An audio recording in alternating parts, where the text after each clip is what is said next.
Tere! Käesoleval ajal uuendab Ford oma kaubikute valikut üsna agressiivselt ja kui me kõigest nädal aega tagasi vaatasime, mida on pakkuda uuel customite seerial, siis täna me liigume klassi võrra väiksemate autode juurde ja vaatame, mida on pakkuda uutel Connectidel. Meil täna on kasutada reisijate veoks mõeldud Tourneo, 5-kohaline, 7-kohaline ja kaubaveoks mõeldud Transit. Lähme vaatame, mida need autod meile pakuvad. Ka uute Connectide puhul me võime rääkida sellest, et välimus on väga sõiduautolik. Selle ninaosa stiil koos kitsaste joontega on selline agressiivne ja sobib väga hästi sõiduautole. Ka siin me tegelikult räägime väga, ma ütleksin, et lausa ülimalt mitmekülgsest istmete süsteemist. Tourneot on, nagu ma ütlesin, 2 varianti, lühikese teljevahega 5-kohaline ja pika teljevahega 7-kohaline, aga neid tagumiste ridade istmeid saab kõiki mõeldavates variantides kokku pakkida ning loomulikult ka välja võtta täielikult. Ja nii uskumatu, kui see ka ei ole, siis kõige pikemad esemed, kui me laseme ka esiistme alla, on ligi 3,4 meetrit pikad, mis siia sisse mahuvad. Ka seest näeb see auto väga sõiduautolik välja, täpselt nii nagu customite puhul, siin on samad disainielemendid, aga mingem siis sõitkem ja vaatame, kuidas see auto ennast tee peal üleval peab.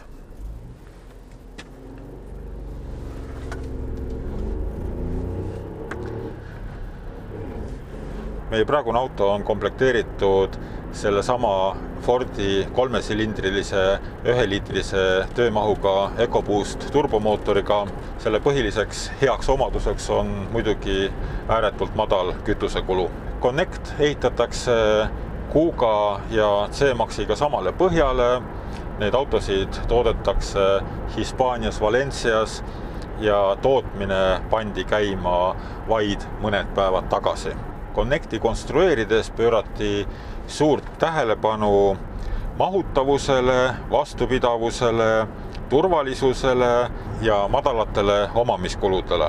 Enne kui esimesed jooned paberile üldse pandi, kuulati ära tuhandeid vana Connectide kliente ja võeti arvesse nende poolt soovitud täiendused ja uuendused. See auto töötati välja Euroopas, kuid seda müüakse üle maailma 60 riigis. Ja loomulikult sai uus Connect palju mugavam, dünaamilisem, paljudele kindlasti tähtis vaiksem, mahukam ja igatpidi parem auto kui eelmine.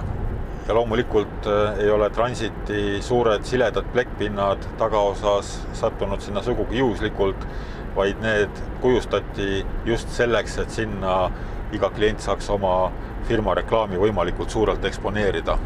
Aga loomulikult on selle auto kõige tähtsam osa siin juhi selja taga, kuhu siis mahub kas 7 või 5 inimest või siis suur hulk pagasit. Transiti suured liuguksed külgedel võimaldavad sealt sisse tõsta terve euro aluse.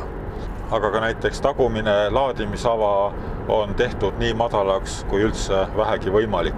Ja otse loomulikult on see auto oma eelkäijast oluliselt turvalisem. Selleks valmistatakse mitmed tähtsamad detailid, eriti vastupidavast terassulamist. Ja esimesena selles segmendis on siin kasutusel Active City Stop avarii ennetussüsteem, mis võimaldab linnas liikudes vältida ohtlikke olukordi. Varustusse kuuluvad veel tagurduskaamera ja näiteks hästi suur klaasist panoraamkatus. Aga kui me hakkame rääkima erinevatest panipaikadest, siis see võtab küll tummaks. Asju on võimalik panna kohe siia juhi juurde ülesse, ustes, istmete vahel on topsihoidjad, otse juhi ees on veel üks panipaik koos 12-voldise pistikuga ja mõistagi see istmete süsteem, kuidas neid on võimalik kokku klappida, see väärib kohe täiesti eraldi saadet ja sellest võib väga pikalt rääkida.